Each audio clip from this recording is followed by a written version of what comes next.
निर्वाचन पदाधिकारी के रूप में प्लीज सब चैनल को सब्सक्राइब और शेयर करें, हर शहर की खबर अब तक पहुंच सके। राज्य स्तर का चुनाव होना बाकी है। 26 तारीख को नामांकन पत्र लिया जाएगा और मत विभाजन की स्थिति में 27 तारीख को कर्पूरी सभागार में मत विभाजन को गिनती करके जिनके पक्ष में बहुमत का समर्थन प्राप्त होगा उनके नाम का ऐलान किया जाएगा।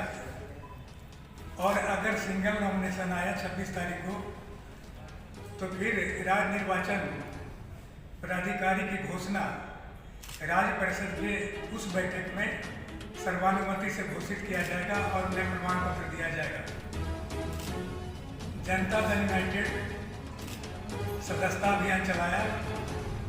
2.25 महीना में 70 लाख सदस्य भर्ती किए गए।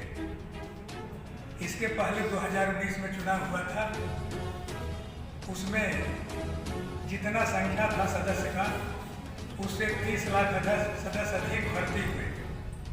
सभी संवर्गों में इतना युवाओं में उत्साह था, चाहे दलित में हो, छात्र में हो, युवा में हो, किसान क्षेत्र में हो, हर क्षेत्र में इतना उत्साह था कि लगभग 60%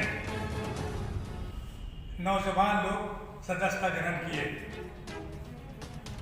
सांगठनिक स्तर का प्रखंड स्तर पर चुनाव 16 और 17 नवंबर को हुआ, जिसमें 1% प्रखंड में चुनाव को स्थगित किया गया, 11% को निलंबित किया गया, 9% पर मत विभाजन के आधार पर निर्वाचित घोषित किया गया और 80% निर्विरोध निर्वाचन संपन्न हुआ।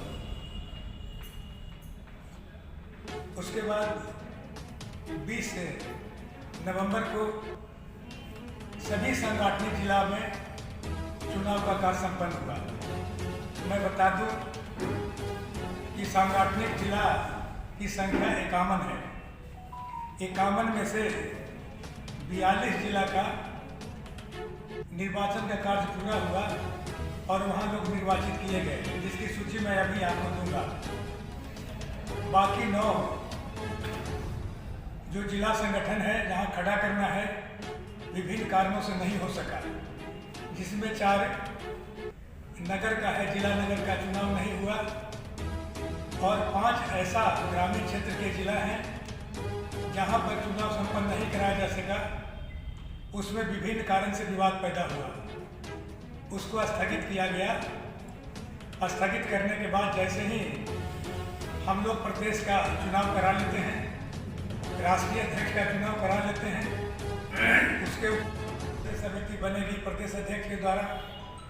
जितना भी विवादित मामले हैं, निलंबित मामले हैं, इस सब को उसमें रखा जाएगा और 3 सदस्यीय समिति इस पर अंतिम निर्णय लेंगे कि जहां विवादित है, निलंबित है या स्थगित है, उसको क्या करना चाहिए। ये डेमोक्रेसी में या कानून में भी प्रावधान है कि किसी का जो डिमांड है उसका कोई न कोई विकल्प होता है।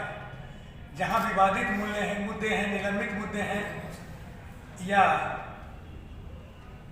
अन्य किसी प्रकार से स्थगित हुआ, उस सब का समाधान 3 सदस्यीय समिति की बैठक में निर्णय लिया जाएगा और कर लिया जाएगा। इसलिए किसी भी हमारे पार्टी के साथी को हतोत्साह होने की आवश्यकता नहीं है। आज भी उनका जो डिमांड है जीवंत है।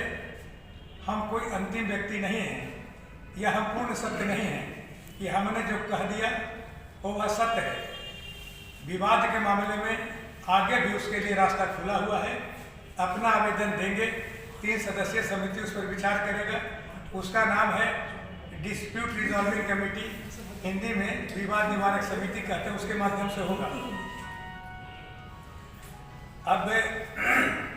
अभी हम सूची जारी करेंगे। इसमें राज्य परिषद का सूची के बारे में हम आपको डिटेल बता दें कि जिला परिषद तक का तो चुनाव हो गया। राज्य परिषद की सूची में प्रावधान है कि जितने बिहार प्रांत में विधानसभा क्षेत्र हैं, प्रत्येक विधानसभा क्षेत्र में से एक एक डेलीगेट चुने जाते हैं। ये राज्य परिषद के सदस्य होते हैं। जितने हमारे एमएलए हैं, जितने हमारे एमपी हैं, ये सब उस बैठक में शामिल होंगे। हमारे पार्टी के पूर्व विधायक, पूर्व विधान परिषद के सदस्य, पूर्व लोकसभा के सदस्य, पूर्व राज्यसभा के सदस्य सभी लोग आमंत्रित होंगे। और हमारे दल के नेता सर्वश्री नीतीश कुमार जी भी उस बैठक में आमंत्रित किए जाएंगे। 27 तारीख को चुनाव का कार्यक्रम बना हुआ है डिटेल, और इसी कर्पूरी सभागार में होना निश्चित है। उसके पहले 26 तारीख को नामांकन होगा। नामांकन की प्रक्रिया में मैं आपको स्पष्ट कर दूं कि बिहार प्रदेश के कोई भी पार्टी का क्रियाशील सदस्य नामांकन कर सकता है। फर्क इतना ही है कि जो प्रस्तावक होंगे वो वह राज्य निर्वाचन में भाग लेने वाले जितने राज्य परिषद के सदस्य हैं, उसी में से किसी एक का दस्तखत करना होगा, जो समान तरह से